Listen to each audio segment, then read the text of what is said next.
Hi friends, প্রতিদিনের মতো আজকেরও চলে এসেছি নতুন একটা রেসিপি নিয়ে। যেহেতু বর্ষাকাল পড়ে গেছে আর অল্প অল্প করে গাছে তালও পাকতে শুরু করে দিয়েছে, আজকের বানাবো তালের বড়া। তবে কোনো চাল বাটার বা গুঁড়ো করার ঝামেলা ছাড়া ইনস্ট্যান্টভাবে আমি এখানে তৈরি করেছি সুজি ও ময়দা দিয়ে।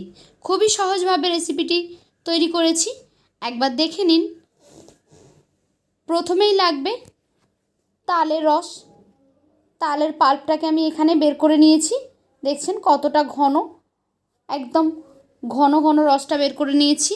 দিয়ে দিলাম 1 কাপ সুজি, আর দিয়ে দিচ্ছি এখানে হাফ কাপ ময়দা। আমি এখানে 1 কাপ সুজি নিয়েছি, তার হাফ কাপ ময়দা নিয়েছি। যতটা সুজি তার অর্ধেকটা নিয়েছি ময়দা। দিয়ে দিলাম স্বাদ অনুযায়ী লবণ, আর দিয়ে দিচ্ছি 1 কাপ পরিমাণ চিনি। চিনিটা আপনারা কম বেশি করে নিতে পারেন, মিষ্টিটা আপনাদের নিজেদের পছন্দ অনুযায়ী নিয়ে নেবেন।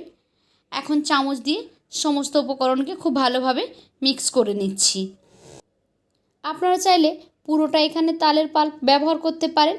আমি এখানে যতটা তালের পাল্প নিয়েছি তাতে কিন্তু এই ব্যাটারটা তৈরি হয়নি, একদম ঘন হয়ে গেছে দেখতে পাচ্ছেন। সেই জন্য আমি এখানে অল্প একটু জল ইউজ করলাম। জল দিয়ে একটা ঘন ঘন ব্যাটার তৈরি করে নেব। একেবারে পাতলা হবে না আর একদম খুব ঘনও হবে না, এরকম একটা ব্যাটার তৈরি করে নিতে হবে। আমি দেখিয়ে দিচ্ছি কনসিস্টেন্সিটা কেমন হবে, সেই রকম অনুযায়ী আপনারা তৈরি করে নেবেন। এখন এই ব্যাটারটাকে আমি 10 মিনিটের জন্য রেস্টে রেখে দেবো, যাতে সুজিগুলো খুব ভালোভাবে ফুলে যায়। ফিরে আসছি 10 মিনিট পরে। ফিরে এলাম 10 মিনিট পরে। দেখুন সুজিগুলো কিন্তু ভিজে গেছে খুব ভালোভাবে, আর এই ব্যাটারটা এখন বড়া বানানোর জন্য রেডি। আপনারা চাইলে এখানে নারকেলের কোড়া ইউজ করতে পারেন বা কোনো বাদামও দিতে পারেন। এখন গ্যাসে একটি কড়াই বসিয়ে দিয়েছি। তেল গরম হলে তার মধ্যে দিয়ে দিচ্ছি আমি ব্যাটারটাকে। আমি চামচ দিয়ে এখানে দিয়ে দিচ্ছি, আপনারা চাইলে হাত দিয়েও দিয়ে দিতে পারেন। সবটা এখানে আমি দিয়ে দেব।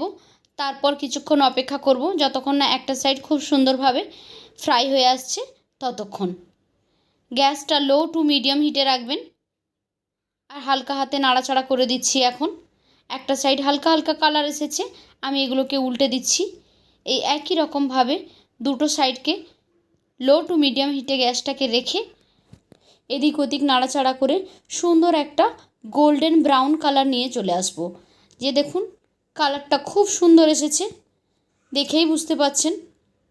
আর যদি আপনারা হাই হিটে দেওয়ার চেষ্টা করেন তাহলে কিন্তু কালারটা বেশি কালো হয়ে যাবে আর ভেতরটা কাঁচা থেকে যাবে। আর একদম লো টু মিডিয়াম হিটে রাখলে এরকম সুন্দর একটা কালার আসবে আর ভেতর থেকে খুব ভালোভাবে কুক হয়ে যাবে। বড়াগুলো ভাজা হয়ে গেছে, আমি এখন তুলে নিচ্ছি। কত সহজভাবে তৈরি করে দেখালাম আজকের আমি এই তালের বড়া। তো কেমন লাগলো আপনাদের কাছে?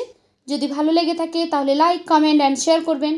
আর এই রকমই সহজ সরল রেসিপি পেতে আমার চ্যানেলটিকে সাবস্ক্রাইব করে বেল আইকনে ক্লিক করে নোটিফিকেশান অন করে দেবেন।